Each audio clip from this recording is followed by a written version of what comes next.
Nawala na ang init mo. Humihina na ang katawan mo. Parang patay na ang pakiramdam ng katawan mo.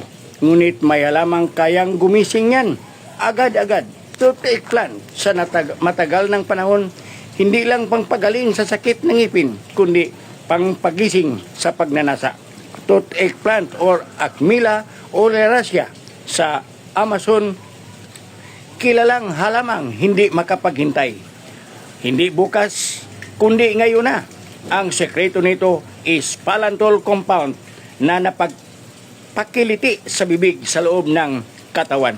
Pinapagana ang daloy ng dugo, ginising ang nerves ending at pinapataas ang sensibilidad na ramdam mo.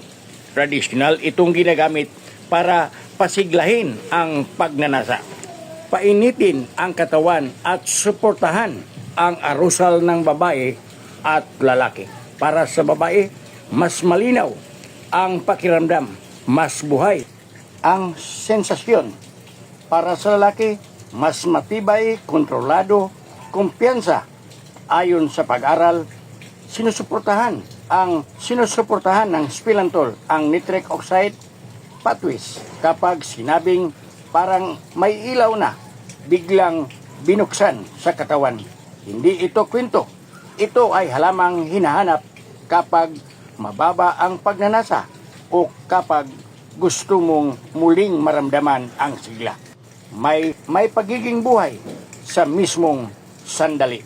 Paano gamitin?